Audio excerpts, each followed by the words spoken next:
जो third type है division का, पहला था माइटोसिस, सेकेंड जो देखा हमने that was mitosis, and third type जो है that is meiosis. Now meiosis जो है वो जर्म सेल्स जो होती है उन्हीं में मियोसिस होता है। यानी क्या, इसका मतलब क्या है पता है ना, ओनली गैमेट फॉर्मेशन जब होना है तभी मियोसिस की प्रोसेस होती है, अदरवाइज नहीं होती है। समझ में आ रहा है मैं क्या बोल रही हूँ? जब मेल यस। गैमेट या फीमेल गैमेट्स फॉर्म होने होते हैं at that time only meiosis का प्रोसेस होता है। मियोसिस ओनली जो डिप्लॉयड सेल्स होते हैं यानी 2n सेल्स होते हैं उन्हीं में होते हैं। हैप्लॉयड सेल्स में मियोसिस की प्रोसेस नहीं होती है, ये हमेशा ध्यान में रखना है, ठीक है। नाउ जब डिप्लॉयड सेल में मियोसिस होता है तो at the end of meiosis we get 4 haploid daughter sales.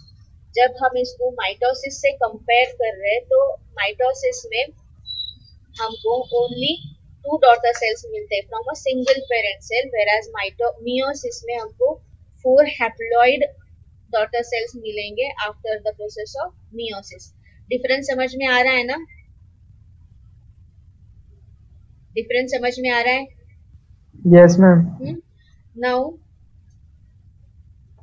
जैसे मैंने अभी बोला कि मियोसिस जो है ओनली डिप्लॉयड सेल्स में ही होता है, बट माइटोसिस डिप्लॉयड और हैप्लॉयड सॉरी किसी भी टाइप की सेल होगी तो उसमें माइटोसिस हो सकता है। ये दूसरा डिफरेंस का उसका पॉइंट है। नाउ माइटोसिस जैसे एक ही साइकिल में कंप्लीट हो जाता है, यानी कैरियोकाइनेसिस उसके बाद साइटोकाइनेसिस एंड माइटोसिस का प्रोसेस खत्म हो जाएगा, ठीक है। लेकिन मियोसिस ऐसे नहीं होता है। मियोसिस दो मतलब दो इस फेजेस में डिवाइड किया गया है, मियोसिस 1 एंड मियोसिस 2, ठीक है। नाउ मियोसिस 1 में सेम जैसे माइटोसिस में देखा था कि पहले कैरियोकाइनेसिस होगा उसके बाद साइटोकाइनेसिस, तो मियोसिस 1 में भी कैरियोकाइनेसिस 1 प्रोसेस होगी, साइटोकाइनेसिस 1 प्रोसेस होगी। नाउ कैरियोकाइनेसिस जैसे हमने माइटोसिस में सब फेजेस देखे थे उसी तरीके से है। कौन से प्रोफेज। सो मियोसिस 1 के अगर हम फेजेस देखते तो कैसे होगा, prophase 1, metaphase 1, anaphase 1, telophase 1 and cytokinesis 1, ठीक है। तो ये पहला साइकिल, साइकिल नहीं बोल सकते हम, ये पहला टाइप जो है ये कंप्लीट होने के बाद eight the end of meiosis 1 हमको क्या मिलेगा, जो एक सिंगल सेल होती है उससे 2 डॉटर सेल्स मिलेंगे, ठीक है। समझ में आ रहा है मैं कुछ जो भी बोल रही हूँ वो? हाँ मैम। पक्का आ रहा है ना? Yes ma'am. सी जो मियोसिस होता है वो ओनली 2n जो होते हैं उन्हीं में होता है।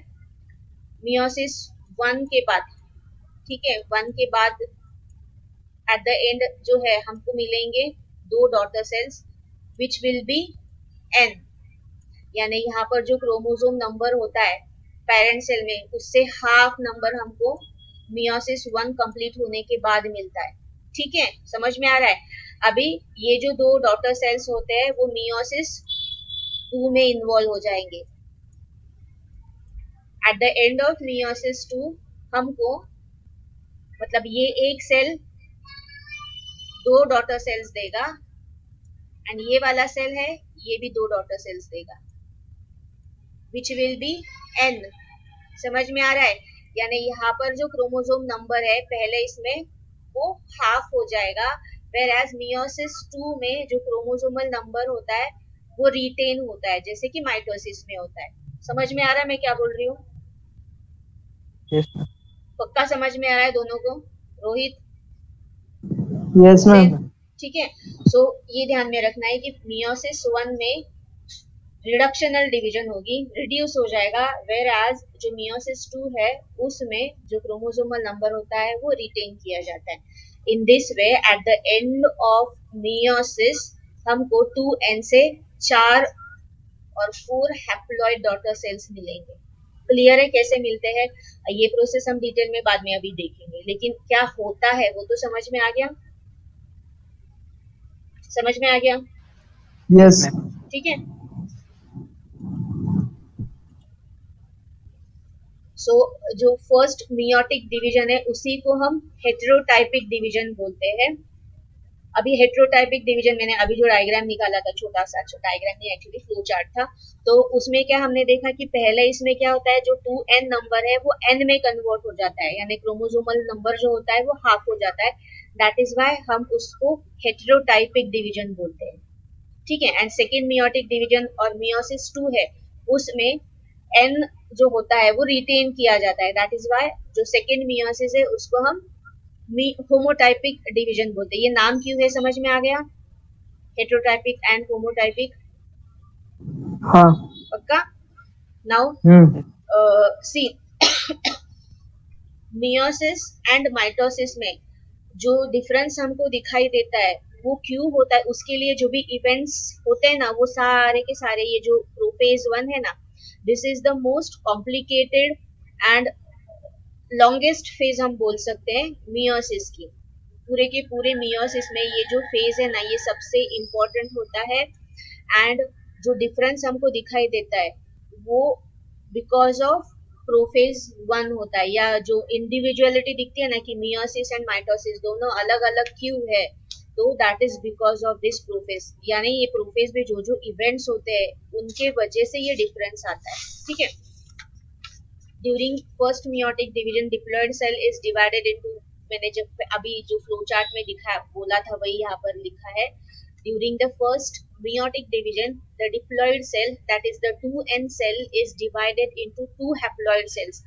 जो क्रोमोसोम नंबर होता है वो हाफ हो जाता है, हमको 2nn ऐसे 2 डॉटर सेल्स मिलते हैं. The daughter cells resulting from this division are different from the parent cell. अब ये डिफरेंट क्यों है? Because of the chromosomal number, क्योंकि पेरेंट सेल में क्रोमोसोमल नंबर 2n होता है एंड डॉटर सेल्स में क्रोमोसोमल नंबर जो होता है वो n होता है. And that is why this division is called as heterotypic division. Understand? समझ में आ रहा? Yes, ma'am. Now ये जो मियोसिस 1 है उसके भी फेजेस है, जैसे हमने माइटोसिस के देखे थे. दोनों में इसलिए कंपेयर कर रही हूँ क्योंकि ये नाम ध्यान में रखना आपको इजी हो जाएगा.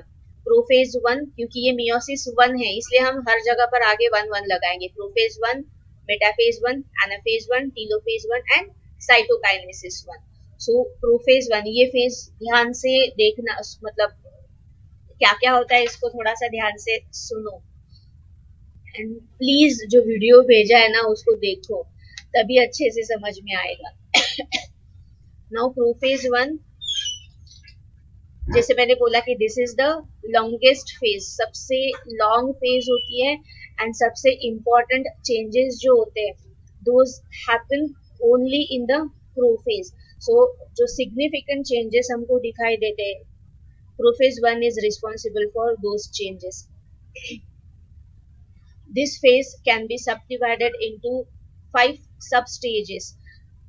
अभी प्रोफेज 1 में ही ओनली ये 5 सबस्टेजेस होंगी, प्रोफेज 2 में नहीं होंगी, ये भी ध्यान में रखना है. Only prophase 1. क्लियर है? समझ में आ रहा है? हेलो, मैं क्या बोल रही हूँ समझ में आ रहा है क्या? अगर कहीं पर डिफिकल्टी होगी तो प्लीज पूछ लेना.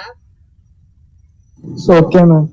प्रोफेज 1 जो है वो अगेन 5 सब स्टेजेस में डिवाइड होती है. Leptotene, zygotene, pachytene, diplotene and diakinesis. Now ये जो नेमिंग दिया है हर एक फेज का, वो जो नेमिंग है वो क्रोमोसोम किस तरीके से दिखता है उस हिसाब से ये नेमिंग दिए गए हैं. जब हम देखेंगे आगे का तो समझ में आएगा ये क्यों, तो मतलब ऐसे नाम क्यों है ये हर एक स्टेजेस का. ठीक है. तो prophase 1 is divided into these 5 sub stages, जिसमें सबसे पहली सब स्टेज है that is called as leptotene. Now leptotene, now this is, ये जो टीन का मतलब होता है ये थ्रेड, लैटिन नेम है लेप्टोटीन. टीन यानी थ्रेड, लेप्टोटीन थिन थ्रेड. तो यहाँ पर जो क्रोमोसोम्स होते हैं वो थ्रेड लाइक थिन दिखाई देते हैं, डिस्टिंक्ट नहीं होते हैं, कॉन्स्पिक्यूअस नहीं होते हैं, एकदम थिन होते हैं, and that is why this phase is called as leptotene. यहाँ तक क्लियर है? समझ में आ रहा है? Yes ma'am. Yes ma'am.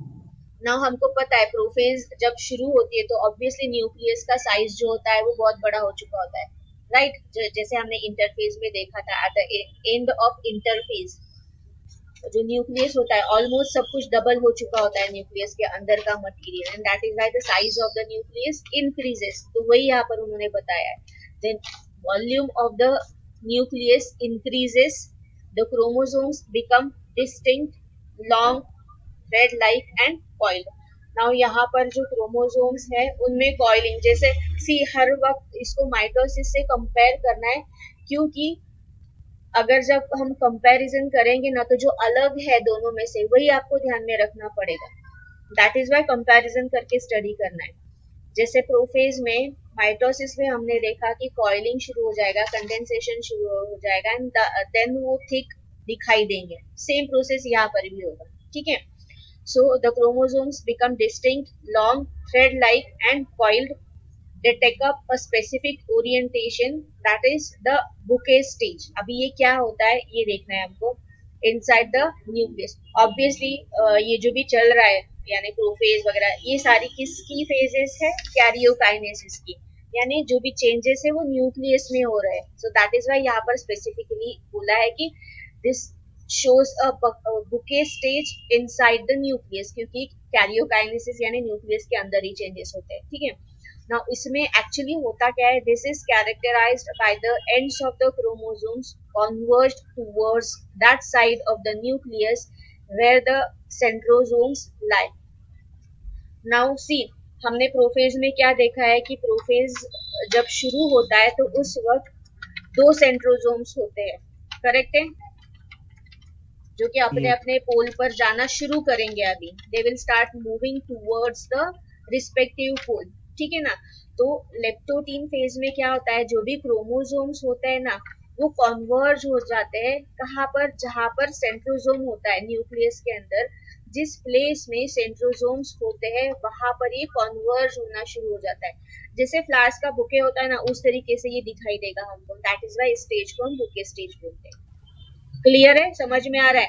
वास में हम जब फ्लावर्स रखते हैं, बुके रखते हैं, तो कैसे होता है, ऊपर की तरफ कोन लाइक स्ट्रक्चर दिखाई देता है ना, ऊपर की तरफ वाइडर होता है एंड जो वास के अंदर का पोर्शन है वो थिन होता है। सेम स्ट्रक्चर यहाँ पर भी दिखाई देता है, जहां पर सेंट्रोसोम्स होते हैं ना वहां पर सारे के सारे क्रोमोसोम्स कन्वर्ज हो जाते हैं। It looks like a bouquet. समझ में आ रहा है? हाँ ma'am. Now the centrioles divide into 2 and migrate to opposite poles. तो अभी क्या होगा, ये बुके फॉर्मेशन के बाद क्या होगा, ये जो सेंट्रियोल्स होते हैं यानी सेंट्रोसोम्स जो होते हैं वो अपने अपनी जगह पर माइग्रेट होना शुरू हो जाते हैं, यानी एक जो होगा वो इस साइड को जाएगा, दूसरा होगा वो इस साइड को जाएगा। क्लियर हो रहा है मैं क्या बोल रही हूँ?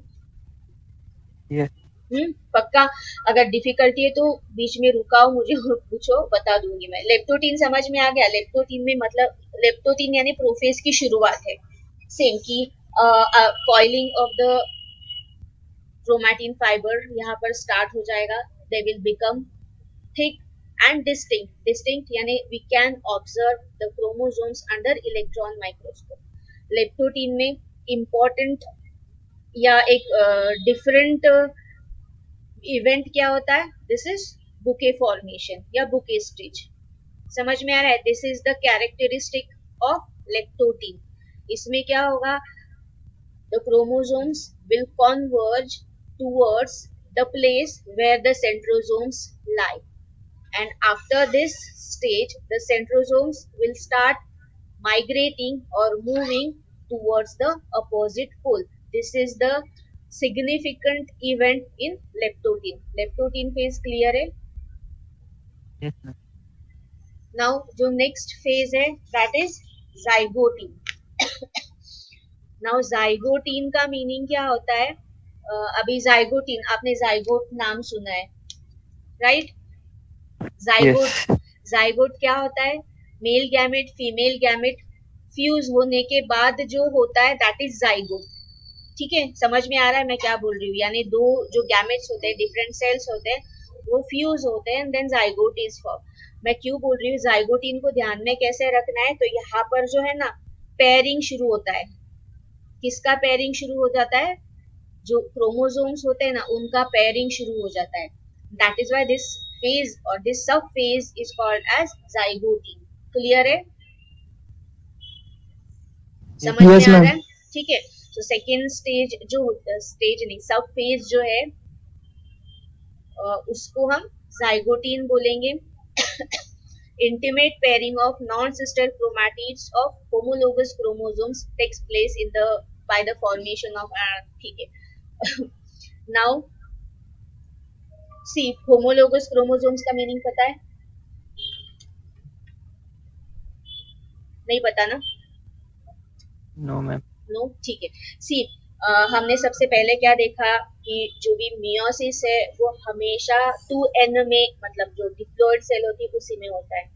ठीक है, जब डिप्लॉयड सेल होगी तो उसमें 50% पार्ट जो होता है वो मैटरनल होता है, 50% क्रोमोसोम जो होता है वो पैटर्नल होते हैं। एक फादर से आया हुआ बंच होता है, दूसरा बंच होता है मदर से आया हुआ, जिसको हम मैटरनल एंड पैटर्नल ऐसे बोलते हैं। मैंने जो बोला वो समझ में आ गया?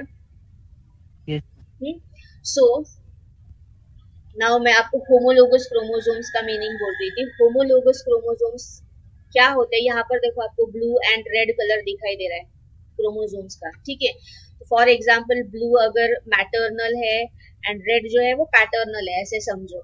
जो स्ट्रक्चरली फंक्शनली सिमिलर क्रोमोसोम्स होते हैं उसको हम बोलते हैं होमोलोगस क्रोमोसोम्स। समझ में आ रहा है मैं क्या बोल रही हूँ? समझ में आ रहा है या नहीं आ रहा है? समझ yes, में ma'am. आ रहा है ना? सी अगर मैं ना यहाँ पर एक मिनट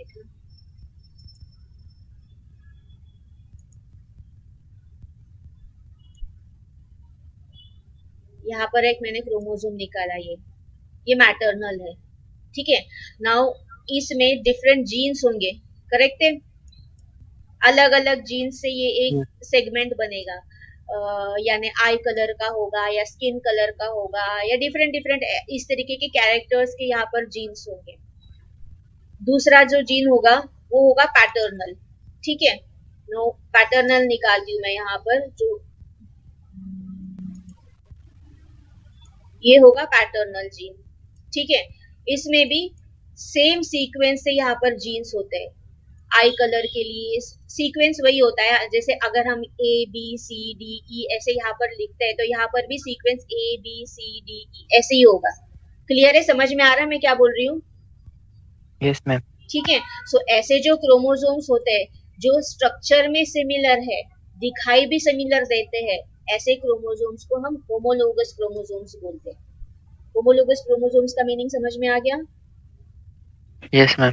तो जाइगोटीन जो होता है उसमें इस तरीके से जो होमोलोगस क्रोमोसोम्स होते हैं दे लाई नियर ईच अदर, इस तरीके से एक दूसरे के सामने वो आके खड़े रह जाते हैं, यानी एक दूसरे के सामने आके रुक जाते हैं। This happens in zygotene. Clear है यहाँ तक? Yes, ma'am. Yes, ma'am.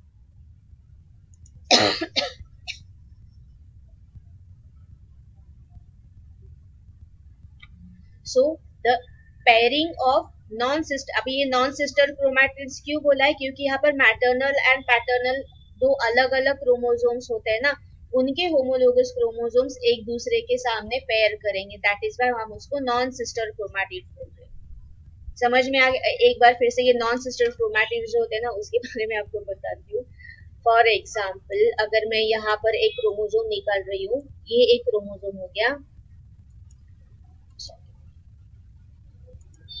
और यहाँ पर मैंने दूसरा एक क्रोमोसोम निकाला जो कि एक मदर से है आया हुआ एंड एक फादर से आया हुआ है। ठीक है, समझ में आ रहा है मैं क्या बोल रही हूँ? Yes, ma'am. Yes, ma'am. Now ये जो क्रोमोसोम है इसके दो क्रोमैटिड्स है, ब्लू के, और जो रेड वाला है पिंक वाला है उसके भी दो क्रोमैटिड्स है, करेक्ट है? मैम ये था 10th में। फिर से रिवाइज कर रही हूँ, समझ में आ रहा है ना? मतलब ध्यान ध्यान में Yes, ma'am. होगा तो बड़ी अच्छी बात है, मुझे इससे खुशी नहीं होगी कि मैंने कुछ सिखाया हुआ अभी तक याद है। गुड गुड, अच्छा लगा मुझे सुन के, सच में अच्छा लगा। ओके, तो ये जो क्रोमैटिड्स है दोनों के अलग अलग है। जब ये ब्लू वाला या ये जो रेड वाला है, ये अगर ब्लू के साथ आएगा तब हम इनको बोलते हैं नॉन सिस्टर क्रोमैटिड्स। दोनों ब्लू ब्लू है तो वो सिस्टर क्रोमैटिड्स है, दोनों पिंक पिंक है तो वो सिस्टर क्रोमैटिड्स है। लेकिन अगर एक ब्लू एंड एक पिंक आ जाता है तो वो हो जाते हैं नॉन सिस्टर क्रोमैटिड्स। तो जाइगोटिन में क्या होता है, वही हो रहा है कि pairing of non sister chromatids, but ये जो नॉन सिस्टर क्रोमैटिड्स है these are homologous in nature, ये होता है जाइगोटिन में। क्लियर कट है, इससे इजी करके नहीं बता सकती मैं। समझ में आ गया? Yes, ma'am. रोहित समझ लो। Yes, ma'am. ठीक है, सो ये होता है जाइगोटिन के स्टार्ट में। दिस फॉर्म, यहाँ पर फॉर्मेशन ऑफ सिनेप्टोनेमल कॉम्प्लेक्स, तो ये जो कॉम्प्लेक्स तैयार होता है उसको हम बोलते हैं synaptonemal complex. This pairing is called as synapsis, and ये जो पेयरिंग होती है उसको हम सिनेप्सिस बोलते हैं। Each pair consist of maternal chromosome and a paternal chromosome. The chromosomal pairs are called as bivalent or tetrad. अभी इसको bivalent क्यों बोलते हैं? सी, यहाँ पर ये सिनाप्सिस हो गया, ये जो है ना इसको हम सिनाप्सिस बोलेंगे। एक मैटरनल है, एक पैटर्नल है, which are homologous chromosomes, they pair with each other, this is called as synaptonemal complex। ठीक है, यहाँ तक क्लियर है? नाउ ये जो सिनेप्टोनेमल कॉम्प्लेक्स है, मैं क्या बोलने वाली थी अभी आपको हाँ, इसको बायवैलेंट क्यों बोलते हैं? क्योंकि यहाँ पर दो क्रोमोसोम्स हैं, राइट? समझ में आ रहा है? That is why it is bivalent. Clear है? समझ Yes, में आ ma'am. रहा है हुसैन? हाँ मैम। सो बायवैलेंट क्योंकि दो क्रोमोसोम्स है। इसी को हम टेट्राड क्यों बोलते हैं? क्योंकि हर एक क्रोमोसोम में दो दो क्रोमैटिड्स होते हैं। ब्लू में दो होंगे, पिंक में दो होंगे, या रेड जो भी दिख रहा है उसमें दो होंगे। सो इस तरीके से टेट्रा यानी 4, तो 4 क्रोमैटिड्स हो गए। 4 क्रोमैटिड्स के हमको दो क्रोमोसोम्स मिलते हैं, that is why tetrad. Clear है बायवैलेंट एंड टेट्राड क्या होता है, या उसको ऐसे क्यों बोलते हैं? मीनिंग समझ में आ गया दोनों वर्ड्स का? Yes, ma'am. Yes, ma'am. पक्का अगर नहीं आ रहा है तो बोलो मुझे कि नहीं समझा, मैं फिर से एक बार समझाऊंगी, कोई प्रॉब्लम नहीं। लेकिन समझ में नहीं आया है हाँ बोल के आगे मत जाना, ठीक है? सो अगर आप बोल रहे समझ में आ गया तो समझ में आ गया, ठीक है? सो दिस इज बायवैलेंट और टेट्राड। नाउ नेक्स्ट जो सब फेज है प्रोफेज 1 की, इट इज पैचिटिन। पैचिटिन यानी पैचेस फॉर्म होते हैं। पैच का मीनिंग पता है ना, दो अलग अलग चीजें एक दूसरे के साथ आ जाएगी तो पैच वर्क। जैसे आपके मतलब गर्ल्स के ड्रेसेस में होता है ना पैच वर्क या वगैरह, ये वर्ड्स तो सुने होंगे, पैचेस होते हैं। So that is pachytene actually. तो सेम यहाँ पर भी वही होता है, पैचेस फॉर्म हो जाते हैं। दैट इज व्हाई ये जो स्टेज होती है, अब ये पैचेस मैंने पहले भी बोला कि सारी चेंजेस जो क्रोमोसोम में हो रहे हैं उस हिसाब से इन स्टेजेस को नेमिंग किया गया है। यहाँ पर भी जाइगोटिन क्रोमोसोम को देख के ही नाम है, पैचिटिन यहाँ पर क्रोमोसोम्स जो है उसी के हिसाब से पैचिटिन का नाम है। Each individual chromosome begins to split longitudinally into 2 similar chromatids. ये पूरा रीड करके फिर मैं एक्सप्लेन करती हूँ आपको। At this stage tetrads become more clear in appearance because of the presence of 4 visible chromatids।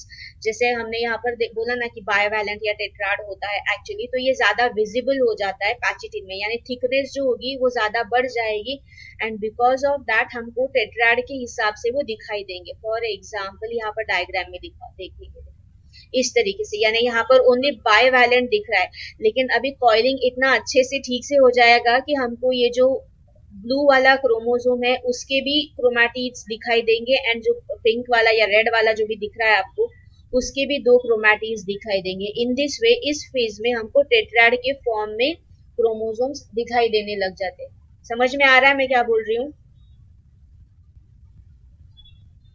समझ में आ रहा है क्या? Yes. हाँ मैम। ठीक है।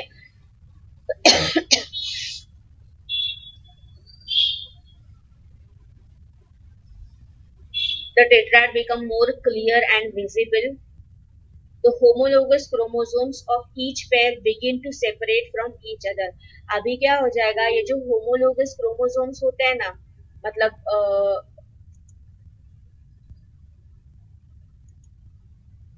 सी जो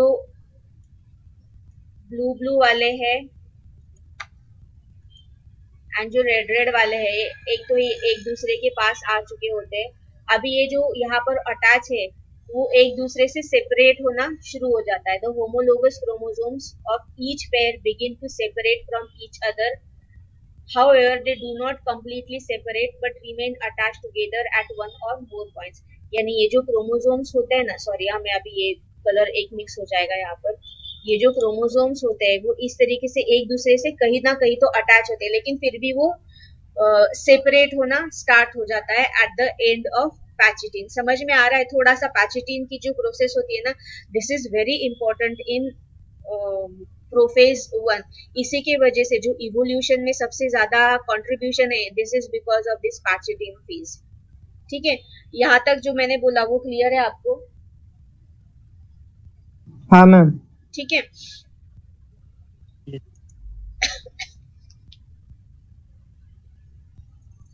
these points appear like a cross, यानी वो जो पॉइंट्स होते हैं वो एक्स की एक मिनट एक्स जैसे दिखाई देते हैं एक्चुअली। यहाँ पर जैसे मैंने किया ना, ये अटैच किया है, देखो यहाँ पर ऐसे, तो ये इस तरीके से ऐसे हमको एक्स के जैसे, मतलब समझो ये ब्लू है एंड ये रेड है, तो इस तरीके से ये एक दूसरे में इस तरीके से अटैच हो जाते हैं। अभी ये जो पॉइंट्स है इसी को हम बोलते हैं कायस्मेटा। कायस्मेटा का मीनिंग समझ में आ गया? दो जो होमोलोगस क्रोमोसोम्स है वो एक दूसरे से सेपरेट होने लगते हैं, still they are attached at some point. ये जो पॉइंट्स होते हैं अटैचमेंट के वो एक्स के जैसे दिखाई देते हैं एंड इसी पॉइंट को हम कायस्मेटा बोलते हैं। समझ में आ गया? Yes ma'am. Now chromatids break at these points. For example अगर मतलब हम ऐसा कोई स्ट्रक्चर लेते जिस लाइक एक मिनट, हाँ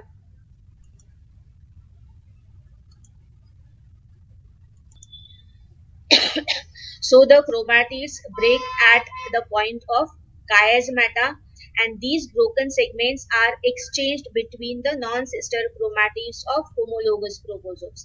so ये जो broken segments होते हैं उनका exchange हो जाता है and again rejoining होता है।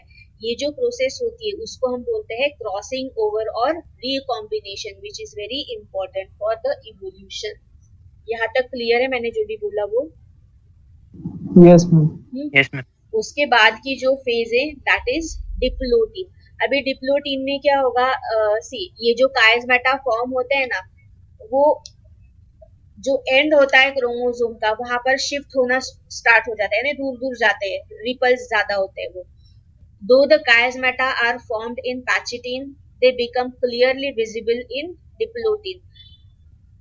तो ये जो कायस्मेटास है वो कहीं पर भी एक्चुअली फॉर्म होते हैं, क्रोमोसोम के किसी भी पार्ट में फॉर्म होते हैं, लेकिन डिप्लोटिन फेज में क्या होता है, because of the repulsion between the homologous chromosomes already एक दूसरे से दूर जा रहे हैं।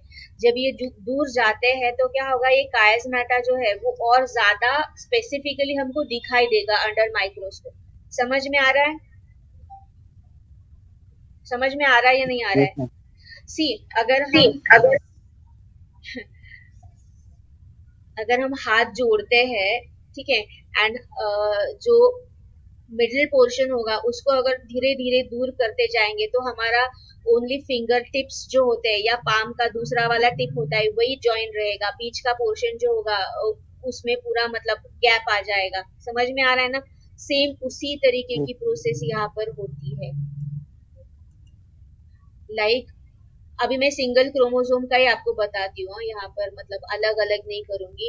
यहाँ पर रिपल्शन शुरू हो चुका है और ये जो कायस्मेटास है ये हमको ऐसे दूर दूर जाते हुए दिखाई देते हैं, that is why they become more conspicuous. अगर पहला पार्ट निकालेंगे तो इस तरीके से होगा कि बाबा यहाँ पर है या कहीं पर यहाँ पर है, लेकिन जब ये दूर दूर जाएगा तो ऐसे हमको ये स्पेसिफिकली दिखाई देने लगते हैं। This happens in diplotene phase. They become clearly visible in diplotin due to the beginning of repulsion between the synapsed homologous, क्योंकि homologous chromosomes जो होते हैं वो अभी एक दूसरे से दूर दूर जाने लगते हैं, that is why it becomes more conspicuous. This is called as D synapses, synapses यानी एक दूसरे से पैर करना, डी सिनेप्सिस यानी पैर जो है उसको तोड़ना, या पैर जो होता है या पैरिंग जो होती है वो रिमूव होना, this is called as desynapsis. समझ में आ रहा है ना? थोड़ा सा डिफिकल्ट है यानी पहली बार सीख रहे हो इसीलिए डिफिकल्ट है। माइटोसिस सिंपल है। मियोसिस का ओनली यही जो पार्ट है ना, डाइकाइनेसिस, इतना ये जो 5 सब फेजेस है ये अगर समझ में आ गया तो मियोसिस समझ में आ गया।